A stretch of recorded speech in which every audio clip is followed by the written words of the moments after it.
Hi నాన్న. Hi. So మనం ఈరోజు కూడా న్యూట్రిషన్ ఇన్ ప్లాంట్స్ గురించి చదువుకుంటున్నాం. లాస్ట్ క్లాస్లో మనం ఏమేమి నేర్చుకున్నాం? రూట్స్ నుంచి వాటర్ అనేది ప్లాంట్ లోపలికి ఎట్లా వెళ్తుందని నేర్చుకున్నాం, అవునా? ఇంకేం నేర్చుకున్నాం? గుర్తుందా నీకేమైనా? నో. సో క్లోరోఫిల్ అంటే ఏంటి, అసలు న్యూట్రిషన్ అంటే ఏంటి, ఇట్లాంటివన్నీ నేర్చుకున్నాం కదా. ఈ క్లాస్లో ఏం నేర్చుకుందామంటే అసలు ప్లాంట్కి ఏమేమి న్యూట్రిషన్ కావాలి. ఇక్కడ మనం న్యూట్రిషన్ అని రాసుకున్నాం, ప్లాంట్కి ఏమేమి న్యూట్రిషన్ కావాలి అది నేర్చుకుందాం. ఇంకా సాప్రోఫైట్స్ అంటే ఏంటి, ఇన్సెక్టివోరస్ ప్లాంట్స్ అంటే ఏంటి, పారాసైటిక్ ప్లాంట్స్ అంటే ఏంటి, ఇవన్నీ నేర్చుకుందాం. ఫస్ట్ ఆఫ్ ఆల్ మన మనం మనం మనకు కూడా న్యూట్రిషన్ అనేది ఇంపార్టెంట్ హ్యూమన్ బీయింగ్స్కి, అవునా? మనుషులకు కూడా న్యూట్రిషన్ అనేది ఇంపార్టెంట్. మనం ఎట్లాంటి న్యూట్రియంట్స్ తీసుకుంటాం నీకేమైనా తెలుసా? Minerals, vitamins. Minerals, vitamins, carbohydrates ఇట్లాంటివన్నీ మనం తీసుకుంటాం. మరి ప్లాంట్కి ఏమేమి కావాలి నీకేమైనా తెలుసా? Minerals, vitamins. ఇంకేం కావాలి అది మనం ఇప్పుడు నేర్చుకుందాం, ఓకేనా?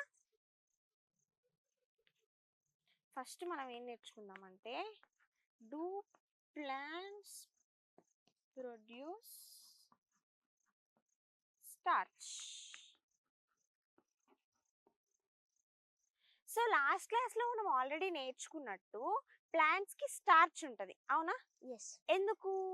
అది ప్లాంట్ అనేది ఫుడ్ని ప్రొడ్యూస్ చేసుకొని అది స్టార్చ్ ఫామ్లోనే స్టోర్ చేసుకుంటుంది కాబట్టి స్టార్చ్ అనేది ఉంటుందని మనకు తెలిసింది. ఎట్లా? మనం 2 ఎక్స్పెరిమెంట్స్ చేసినాం చైనా రోజ్ ప్లాంట్తోని, లీఫ్తోని 2 ఎక్స్పెరిమెంట్స్ చేసి మనం ప్రూవ్ చేసినాం ప్లాంట్లో స్టార్చ్ అనేది ఉంటుందని, అవునా? ఈ స్టార్చ్ అనేది ఏంటి? సింపుల్గా ఫుడ్, అవునా? సో ఇది ప్రతి లీఫ్ అనేది, ప్రతి ప్లాంట్ అనేది స్టార్చ్ ని ప్రొడ్యూస్ చేస్తుంది. ఎట్లాంటి ప్లాంట్స్ ప్రొడ్యూస్ చేస్తాయి నాన్న? Green plants. ఏం plants? Green plants. Green plants అంటే అవి గ్రీన్ కలర్ లో ఎందుకు ఉంటాయి నాన్న? Because of chlorophyll. Very good, because of chlorophyll. Chlorophyll ఉంటది కాబట్టి అవి గ్రీన్ కలర్ లో ఉంటాయి. నెక్స్ట్ ఇంకొకటి నేను ఆల్రెడీ చెప్పిన న్యూట్రియంట్స్. మరి ప్లాంట్కి ఏమేమి న్యూట్రియంట్స్ కావాలి నాన్న? ప్లాంట్కి ఏమేమి న్యూట్రియంట్స్ కావాలి? Vitamins, minerals. విటమిన్స్ కావాలి, మినరల్స్ కావాలి, ఇంకేం కావాలి? ఇంకేం కావాలి ప్లాంట్కి? ఇంకేం న్యూట్రియంట్స్ కావాలి? Potassium, nitrogen, phosphorus. ఏంటి? Potassium, nitrogen, phosphorus. Potassium, nitrogen, phosphorus. Nitrogen, phosphorus. Phosphorus. ఏంటి ఏంటి నాన్న? Potassium, nitrogen, phosphorus. ఇప్పుడు ఈ పొటాషియం, నైట్రోజన్, ఫాస్ఫరస్ అనేటివి ప్లాంట్కి ఎక్కువ అమౌంట్లో కావాలి. ఎక్కువ అమౌంట్లో అంటే ఇప్పుడు మనం హ్యూమన్ బీయింగ్స్ ఉన్నామనుకో, మనుషులం ఉన్నామనుకో, మనకి కార్బోహైడ్రేట్స్ ఉంటాయా? తెలుసుగా కార్బోహైడ్రేట్స్. ఆ కార్బోహైడ్రేట్స్ అనేవి ఎక్కువ కావాలి. అవి ఎక్కడి నుంచి వస్తాయి? చపాతి, రైస్ ఇట్లాంటి వాటి నుంచి. అవి మనం ఎక్కువ తింటాం కదా, అప్పుడు వాటిని ఏమంటాం? మ్యాక్రో న్యూట్రియంట్స్ అంటాం. ఏమంటాం? Macro nutrients. మిగతావి విటమిన్స్, మినరల్స్ అనేవి తక్కువ తింటాం, వాటిని ఏమంటాం? మైక్రో న్యూట్రియంట్స్ అంటాం. మ్యాక్రో అంటే బిగ్ అని అర్థం, ఎక్కువ, లార్జ్. మైక్రో. మ్యాక్రో అంటే లార్జ్, ఓకే. మైక్రో అంటే స్మాల్. మ్యాక్రో అంటే లార్జ్ అమౌంట్, మైక్రో అంటే స్మాల్ అమౌంట్. మ్యాక్రో న్యూట్రియంట్స్ అంటే ఎక్కువ అమౌంట్లో తినే న్యూట్రియంట్స్, మైక్రో న్యూట్రియంట్స్ అంటే తక్కువ అమౌంట్లో తినే న్యూట్రియంట్స్. అర్థమైందా? సో ఇప్పుడు ఇక్కడ పొటాషియం, నైట్రోజన్, ఫాస్ఫరస్ అనేటివి ప్లాంట్కి ఎక్కువ కావాలి. దీన్ని ఏమంటాం? మ్యాక్రో న్యూట్రియంట్స్ అంటాం. ఏమంటాం నాన్న?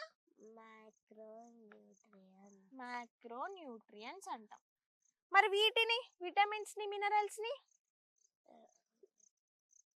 Micro. Very good, micro nutrients అంటాం. ఏమంటాం? Micro nutrients. ఎందుకు మైక్రో, ఎందుకు micro? Potassium, nitrogen, phosphorus micro nutrients ఎందుకు అంటామంటే ఎక్కువ శాతం ప్లాంట్ అయ్యే తీసుకుంటుంది. విటమిన్స్ మినరల్స్ అనేవి తక్కువ తీసుకుంటారు, అందుకే మైక్రో న్యూట్రియన్స్. Very good. అందుకే మైక్రో మ్యాక్రో అని అన్నాం. అర్థమైందా? ఇప్పుడు నెక్స్ట్ మనం ఏం నేర్చుకుందాం అంటే పారాసైటిక్ ప్లాంట్స్. ఏంటి నానవి? Parasitic plants. పారాసైటిక్ ప్లాంట్స్ అంటే ఏంటో తెలుసా నీకు? తెలీదా? పారాసైటిక్ ప్లాంట్స్ అంటే ఏంటంటే ఇప్పుడు మనం కొన్ని ట్రీస్ని కానీ కొన్ని ప్లాంట్స్ని కానీ చూసినప్పుడు, ఇప్పుడు ఫర్ ఎగ్జాంపుల్ ఇది ఒక ట్రీ అనుకోనాను. ఈ ట్రీ లీవ్స్ పైన ఒక చిన్న తీగలాగా పారుతా ఉంటది. అవును, అబ్జర్వ్ చేసినావా నువ్వు ఎప్పుడైనా? దాన్ని ఏమంటాం అంటే కస్కుట అంటాం. ఏమంటాం? కస్కుట. అదేంటిది? పారాసైట్. ఏంటిది అది? పారాసైట్. ఎందుకు అది పారాసైట్ అంటే ఇది ఇక్కడ మనం తీగ జస్ట్ ఏదో చిన్న వేరే చెట్టు తీగ వచ్చి ఇక్కడ పడ్డదేమో మనం అనుకుంటాం, కానీ అదొక లివింగ్ ఆర్గానిజం. అదొక లివింగ్ ఆర్గానిజం. అది కస్కుట. అర్థమైందా? దానికి క్లోరోఫిల్ ఉండదు, అందుకే అది ఏ కలర్ లో ఉంటుందనా? ఎల్లో. ఎల్లో కలర్ లో ఉంటది. దానికి ఏముండదు? క్లోరోఫిల్ ఉండదు. మరి ఇది అక్కడ ఎందుకు ఉంటది? నీకేమని తెలుసా? తెలియదు. సో ఇది అక్కడ ఎందుకు ఉంటది అంటే దానికి ఫుడ్ కావాలి, అవునా? ప్రతి ఒక్క లివింగ్ థింగ్ కి ఫుడ్ కావాలి. మరి దానికి కూడా ఫుడ్ కావాలిగా. దాని ఫుడ్ అది ఎందుకు ప్రిపేర్ చేసుకోలేదు? దానికి క్లోరోఫిల్ లేదు కాబట్టి. క్లోరోఫిల్ ఉంటేనే ఏ ప్లాంట్ అయినా ఫుడ్ ని ప్రిపేర్ చేసుకోగలుగుతుంది. దానికి క్లోరోఫిల్ లేదు కాబట్టి అది ఫుడ్ ని ప్రిపేర్ చేసుకోలేదు. అందుకే ఏం చేస్తుంది? గ్రీన్ కలర్ గా ఉన్న ప్లాంట్స్ పైన కానీ ట్రీస్ పైన కానీ వెళ్ళి పాకుతుంది. పాకి ఏం చేస్తుంది? ఇప్పుడు ఆ గ్రీన్ కలర్ ప్లాంట్స్ ని ఫుడ్ ప్రిపేర్ చేసుకుంటాయిగా, ఆ ప్రిపేర్ చేసుకున్న ఫుడ్ ని ఇది అబ్జార్బ్ చేసుకుంటది. అర్థమైందా? ఎట్లా అబ్జార్బ్ చేసుకుంటది? దీనికి చిన్న రూట్స్ లాగా ఉంటాయి. వాటిని ఏమంటాం? హాస్టియా అంటాం. ఏమంటాం నాన్న? హాస్టియా. ఆ రూట్స్ నుంచి అబ్జార్బ్ చేసుకుంటది, తింటది. అర్థమైందా? సో ఈ కస్కుట అనేది కూడా ఒక లివింగ్ ఆర్గానిజమే, కానీ దాని క్లోరోఫిల్ ఉండదు కాబట్టి అది ఫుడ్ ని ప్రిపేర్ చేసుకోలేదు. అందుకే వేరే ప్లాంట్స్ పైన వేరే ట్రీస్ పైన డిపెండ్ అయ్యి ఫుడ్ ని అబ్జార్బ్ చేసుకొని తింటుంటది. అందుకే దాన్ని ఏమన్నాం నాన్న? Parasitic plants. ఇట్లనే హ్యూమన్ బీయింగ్స్ లో కూడా పారాసైటిక్, మనం యానిమల్స్, అవునా? మన దగ్గర కూడా పారాసైటిక్ యానిమల్స్ ఉంటాయి. ఫర్ ఎగ్జాంపుల్ కొంతమంది బాగా స్లేట్ పెన్సిల్స్ తింటూ ఉంటారు, అవునా? వాళ్ళకి ఏమవుతుంది? కడుపులో టేప్ వామ్స్, రౌండ్ వామ్స్ అనేవి ఫామ్ అవుతాయి. అవి ఏంటి? Parasitic animals. అవి గ్రో అయ్యి మనం ఏదైతే ఫుడ్ తింటామో ఆ ఫుడ్ ని అవే అబ్జార్బ్ చేసుకుంటాయి. అర్థమైందా? సో పారాసైటిక్ ప్లాంట్స్ ఉంటాయి, పారాసైటిక్ యానిమల్స్ ఉంటాయి. సో ఇదేంటి? Parasitic plant. అర్థమైందా? నెక్స్ట్ మనం ఏం నేర్చుకుందామంటే సాప్రోఫైట్స్. సాప్రోఫైట్స్ అంటే ఏంటో తెలుసా నాన్న నీకు? తెలీదా? ఇప్పుడు కొన్ని ప్లేసెస్లో ఫర్ ఎగ్జాంపుల్ నువ్వు రోడ్ మీద నడుచుకుంటూ వెళ్తున్నావు. రోడ్ మీద ఒక ర్యాట్ చనిపోయింది. ఆ ర్యాట్ పైన ఏమవుతుంది? కొన్ని డిఫరెంట్ టైప్స్ ఆఫ్ ఇన్సెక్ట్స్ వస్తాయి. ఆ ఇన్సెక్ట్స్ దాన్ని తింటూ ఉంటాయి, కొన్ని వేరే యానిమల్స్ వచ్చి తింటూ ఉంటాయి. అవే కాక కొన్ని రోజులు అయిన తర్వాత దానిపైన చిన్న చిన్న ప్లాంట్స్ కూడా గ్రో అవుతాయి. ఇప్పుడు ఫర్ ఎగ్జాంపుల్ చాలా రోజుల నుంచి వర్షాలు పడుతున్నాయి నాన్న. వర్షాలు పడ్డప్పుడు అక్కడ ఒక వుడ్ అనేది పడిపోయి ఉంది. చెట్టు ఉంది, ఒక చెట్టుని కట్ చేసిరు, కింద ఒక వుడ్ దాని ట్రంక్ ఉంటదిగా ట్రీది, అది కట్ చేసి అక్కడ పెట్టిరు. అది కట్ చేసి అది వాటర్ లో తడిచి అక్కడ ఫంగస్ ఫామ్ అయింది. ఏం ఫామ్ అయింది? ఫంగస్. దానిపైన ఏం గ్రో అవుతుంది? మష్రూమ్స్ లాంటి స్ట్రక్చర్ గ్రో అవుతుందా? ఇట్లా అంబ్రెల్లా టైప్ స్ట్రక్చర్ వాటిపైన గ్రో అవుతుంది. అదేంటి? ఫంగీ వల్ల గ్రో అవుతుంది. దీని ఏమంటే మష్రూమ్ అంటాంగా, ఇది గ్రో అవుతుంది. సో ఇది హార్మ్ఫుల్ అన్నమాట. హెల్తీ ఉంటాయి బట్ ఇట్లా ఫంగస్ తో గ్రో అయ్యేవి హార్మ్ఫుల్. సో వీటిని ఏమంటాం? మష్రూమ్ అంటాం. అవి అంబ్రెల్లా షేప్స్ లో ఉంటాయి. ఇవేంటి అంటే సాప్రోఫైట్స్. ఇప్పుడు ఇక్కడ ఈ ట్రంక్ అనేది చనిపోయింది ఆల్రెడీ. ఈ ట్రీ అనేది చనిపోతేనే ఇది అక్కడ ఉంది. ఇది చనిపోయింది కాబట్టి దీనిపైన గ్రో అయ్యి దాంట్లో ఉన్న న్యూట్రియంట్స్ ని తింటాయి. దీనికి కూడా క్లోరోఫిల్ ఉండదు. ఇది కూడా గ్రీన్ కలర్ లో ఉండదు. అందుకే ఇది కూడా వేరే ప్లాంట్స్ పైన డిపెండ్ అయి తింటా ఉంటది. నెక్స్ట్ నీకు ఇంకొక ఎగ్జాంపుల్ చెప్పాలంటే, నువ్వు ఒక 1 month బ్యాక్, ఒక 15 days బ్యాక్ బ్రెడ్ కొనుక్కొని తెచ్చుకున్నావు నాన్న. ఆ బ్రెడ్ ని అట్లనే పెట్టినావు బయట. కొన్ని రోజుల తర్వాత ఏమవుతుంది? ఆ బ్రెడ్ పైన బ్లాక్ కలర్ డాట్స్ ఇట్లా ఫామ్ అవుతాయి. బ్లాక్ కలర్ గా ఫామ్ అవుతాయి. ఆ బ్లాక్ కలర్ ఏంటి? ఫంగస్. అదే కలర్ లో ఉంది, బ్లాక్ కలర్. బ్లాక్ కలర్ లో ఉంది కాబట్టి దాంట్లో క్లోరోఫిల్ ఉందా? లేదు. సో లేనప్పుడు అది దేనిపైన డిపెండ్ అవుతుంది? బ్రెడ్ పైన డిపెండ్ అయ్యి బ్రెడ్ ని తినడానికి చూస్తుంది. అవునా? సో వీటిని ఏమంటాం? సాప్రోఫైట్స్ అంటాం. నెక్స్ట్ ఏం చదువుకుందాం అంటే ఇన్సెక్టివోరస్ ప్లాంట్స్. ఏంటి నాన్న? Insectivorous plants. తెలుసా నీకు ఇన్సెక్టివోరస్ ప్లాంట్స్ అంటే ఏంటో? ఎస్.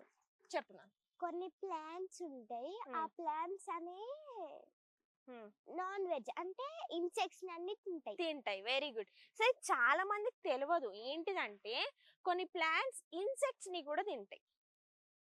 అవి గ్రీన్ కలర్ లోనే ఉంటాయి, ఫుడ్ ని ప్రిపేర్ చేసుకోగలుగుతాయి, కానీ అవి ఇన్సెక్ట్స్ నే తింటాయి. ఎగ్జాంపుల్స్ చెప్పాలంటే వీనస్ ఫ్లై ట్రాప్. ఏంటి నాన్న అది? Venus fly trap.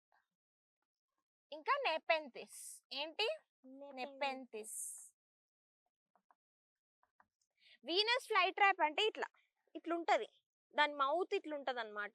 Open close అవుతా ఉంటది. ఇప్పుడు ఇక్కడ వచ్చి ఒక ఇన్సెక్ట్ పడ్డది, ఒక యాంటో లేకపోతే హౌస్ ఫ్లై, అట్లా ఈగ, దోమ అట్లాంటిది ఏమైనా పడింది అనుకోండి, అది ఇట్లా ఓపెన్ అయి ఉన్నప్పుడు దాంట్లో పడంగానే ఇట్లా క్లోజ్ చేసుకొని తినేస్తుంది. అర్థమైందా? అట్లాంటి ప్లాంట్స్ ని ఇన్సెక్టివోరస్ ప్లాంట్స్ అంటాం. ఇన్సెక్టివోరస్ ప్లాంట్స్ అంటే ఏంటి? ఇన్సెక్ట్స్ ని తినే ప్లాంట్స్ ని ఇన్సెక్టివోరస్ ప్లాంట్స్ అని అంటాం. అర్థమైందా? వీటిని ఇంకేమంటారంటే కార్నివోరస్ ప్లాంట్స్ అని కూడా అంటారు. ఏమంటారు నాన్న? Carnivorous plants. ఎందుకు కార్నివోరస్ ప్లాంట్స్ అంటారు? కార్నివోర్స్ అంటే ఎవరు? నాన్ వెజ్ తినేవాళ్ళు కార్నివోర్స్. అవునా? సో అందుకే ఇన్సెక్టివోరస్ ప్లాంట్స్ ని ఏమంటాం? కార్నివోరస్ ప్లాంట్స్ అంటాం. ఇక్కడ మనం ఇంకొక టాపిక్ డిస్కస్ చేసుకోవాలి, అదేంటంటే సింబయోసిస్. ఏంటి నాన్న అది? సింబయోసిస్ అంటే ఏంటంటే నీకు పప్పులు తెలుసా? కందిపప్పు, పెసరపప్పు అట్లాంటివి ఉంటాయిగా, అట్లాంటివి గ్రో అయ్యే ప్లాంట్స్ ఉంటాయా, ఆ కింద ప్లాంట్స్ కి కొన్ని, ఇప్పుడు ఫర్ ఎగ్జాంపుల్ ఇది రూట్ అనుకో, ఇది ఒక పప్పుకి రూట్స్ అనుకో, దీని కింద ఇట్లా చిన్నగా ఉంటాయి.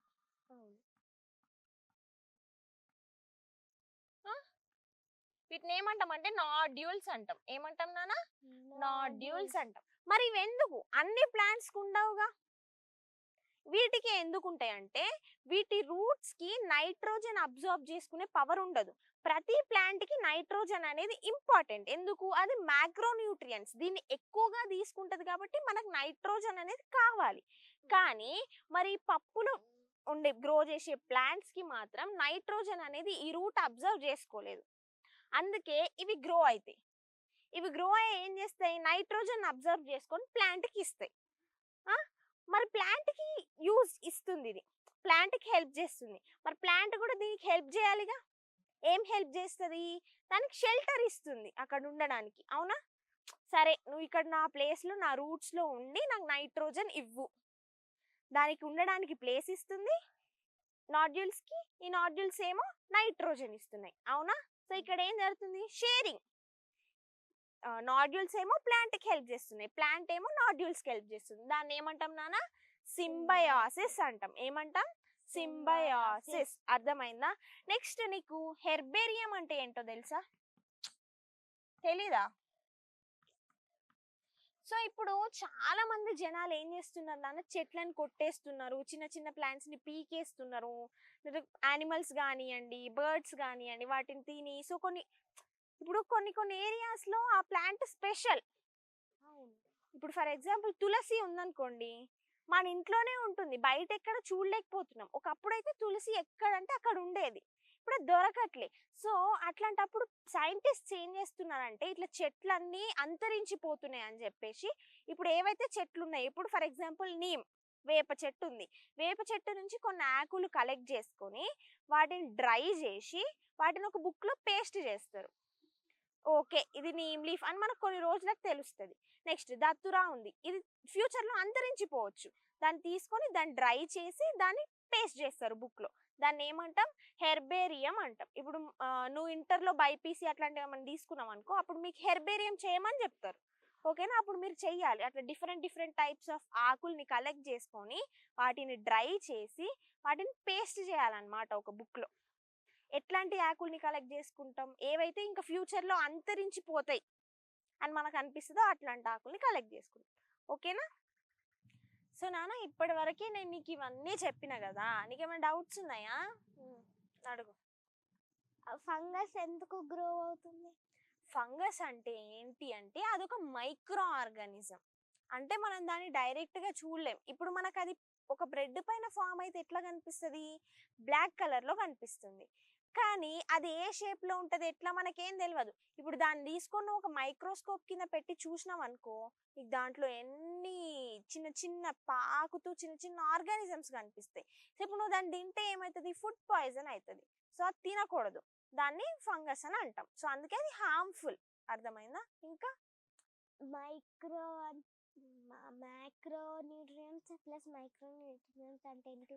మ్యాక్రో న్యూట్రియంట్స్ అంటే ఏంటి అంటే మనం ఎక్కువ యూజ్ చేసే న్యూట్రియంట్స్. ఇప్పుడు ప్లాంట్ ఉంది, ప్లాంట్ ఏవి ఎక్కువ యూజ్ చేస్తాయి? పొటాషియం, నైట్రోజన్, ఫాస్ఫరస్ యూజ్ చేస్తాయి.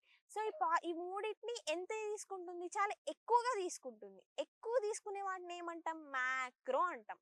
తక్కువ ఏమేమి తీసుకుంటుంది? విటమిన్స్, మినరల్స్, వాటిని ఏమంటాం? మైక్రో అంటాం. అర్థమైందా? Still any doubts? అర్థమైందా మొత్తం? సో ఇప్పుడు నేను క్వశ్చన్స్ అడగాల? ఓకే నానా, నువ్వు నాకు ప్లాంట్ కి ఏమేం మ్యాక్రో న్యూట్రియంట్స్ కావాలో చెప్తావా? Macro potassium, nitrogen, phosphorus. Very good. Micro nutrients ఏమేం కావాలి? Minerals, vitamins. Very good. Saprophytes అంటే ఏంటి? సాప్రోఫైట్స్ డెడ్ అయి ఉన్న ప్లాంట్స్ పైన, యానిమల్స్ పైన గ్రో అయ్యే ప్లాంట్స్ ని సాప్రోఫైట్స్ అంటాం. నెక్స్ట్ పారాసైటిక్ ప్లాంట్స్ అంటే ఏంటి? ఒక ప్లాంట్ మీద ఒక తీగ లాగా పాకుతుంది, దాని పేరు కస్కుట, దాని పేరు. ఓకేనా? కస్కుట. దాన్ని ఏమంటాం? పారాసైటిక్ ప్లాంట్ అని అంటాం. Very good. Next insectivorous plants అంటే ఏంటి నాన్న? అంటే ఏ అయితే ఇన్సెక్ట్స్ తింటాయో వాటిని ఇన్సెక్టివోరస్ ప్లాంట్స్ అంటాం. ఎగ్జాంపుల్స్ చెప్పగలుగుతావా నువ్వు నాకు ఇన్సెక్టివోరస్ ప్లాంట్స్ వి? Venus flytrap. Very good. Nepenthes. ఓకేనా? సో ఓకే, ఇవాళ మనం ఏమేం నేర్చుకున్నామంటే సాప్రోఫైట్స్ అంటే ఏంటి, ప్లాంట్స్ స్టార్చ్ ప్రొడ్యూస్ చేస్తావా చేయవా, ఇన్సెక్టివోరస్ ప్లాంట్స్ అంటే ఏంటి, పారాసైటిక్ ప్లాంట్స్ అంటే ఏంటి, and different types of nutritions ఏమేం కావాలి ప్లాంట్ కి అనేది నేర్చుకున్నాం. So will meet in the next class.